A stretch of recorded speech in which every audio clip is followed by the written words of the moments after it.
సరుకు రవాణా చేసే కార్గో షిప్లు అక్రమంగా తరలించిన పీడీఎస్ బియ్యం ఉంటే షిప్ మొత్తం సీజ్ చేయలేమని, బియ్యం ఉన్న కంటైనర్ని మాత్రమే సీజ్ చేయగలమని Visakhapatnam customs and central tax principal commissioner N Sridhar స్పష్టం చేశారు.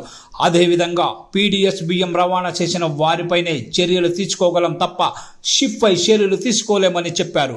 విశాఖ కస్టమ్స్ కార్యాలయంలో ఆయన మీడియాతో మాట్లాడుతూ కాకినాడ పోర్టులో ఇటీవల పీడీఎస్ బియ్యం ఎగుమతి అవుతోందని, కస్టమ్స్ డిపార్ట్మెంట్ ఏం చేస్తున్నట్టు కథనాలు వచ్చిన నేపథ్యంలో స్టేక్ హోల్డర్లతో సమావేశం నిర్వహించినట్లు ఆయన తెలిపారు.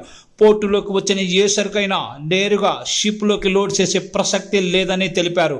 ప్రతి సరుకుకు సంబంధించిన పత్రాలను పూర్తిగా పరిశీలించిన తర్వాతే షిప్లోకి ఎక్కించేందుకు కస్టమ్స్ అనుమతిస్తుందని ఆయన స్పష్టం చేశారు. బియ్యం విషయంలోనూ పక్కాగా పరిశీలన ఉంటుందన్నారు. కస్టమ్స్ విభాగం ఎలాంటి అనధికార బియ్యం ఎగుమతి దిగుమతుల్ని ప్రోత్సహించదని స్పష్టం చేశారు. ఎన్ని చెక్ పోస్టులు దాటి వచ్చినా అన్ని డాక్యుమెంట్స్ వచ్చిన తర్వాతే కస్టమ్స్ నుంచి లోడింగ్ కి అనుమతి ఉంటుందని ఆయన తెలిపారు. ఏ బియ్యమైనా సరే పీడీఎస్ బియ్యం కాదు అని పౌర సరఫరాల శాఖ ఇచ్చే no objection certificate checking documents లో తప్పనిసరిగా ఉండాలని, అప్పుడే లోడింగ్ కి అనుమతిస్తామని ఆయన తెలిపారు. బియ్యం డాక్యుమెంట్స్ సరిగా లేకపోతే వాటిని నిలిపేస్తామని అన్నారు.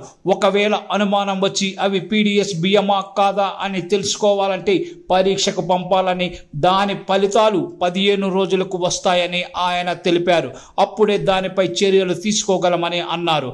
ఇటీవల కాకినాడ పోర్టులో పీడీఎస్ బియ్యం ఎగుమతి జరుగుతున్నాయన్న వార్తల నేపథ్యంలో Visakhapatnam zone customs central tax chief commissioner Sanjay Reddy, principal commissioner N Sridhar ఆధ్వర్యంలో కస్టమ్స్ కార్యాలయంలో ఏపీలోని వివిధ పోర్టుల స్టేక్ హోల్డర్లతో సమావేశం నిర్వహించారు.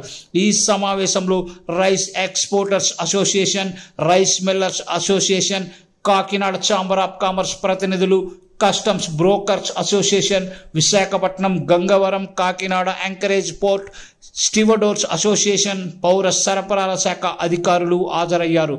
పోర్టుల ద్వారా ఎలాంటి అక్రమ ఎగుమతి దిగుమతులకు తావివ్వకుండా కట్టుదిడ్డంగా వ్యవహరిస్తున్నామని, ఇకపై మరింత పకడ్బందీగా చర్యలు తీసుకుంటామని సంజయ్ రెడ్డి తెలిపారు. ఈ విషయంలో స్టేక్ హోల్డర్స్ సహకారాన్ని అందించాలని కోరారు. అక్రమ ఎగుమతులను అరికట్టేందుకు రాష్ట్ర ప్రభుత్వం చేస్తున్న ప్రయత్నాలకు కస్టమ్స్ శాఖ పూర్తిగా సహకరిస్తుందని ఆయన చెప్పారు. బియ్యం ఎగుమతి విధి విధానాలు, నిబంధనలను ఎన్ శ్రీధర్ వివరించారు. బియ్యం ఎగుమతుల పత్రాలను పరిశీలనలో మరిన్ని జాగ్రత్తలు తీసుకుంటున్నట్లు తెలిపారు. షిప్లో పొరపాటున పీడీఎస్ బియ్యం ఉన్న నౌకని మొత్తం సీజ్ చేయలేమని మరోసారి స్పష్టం చేశారు.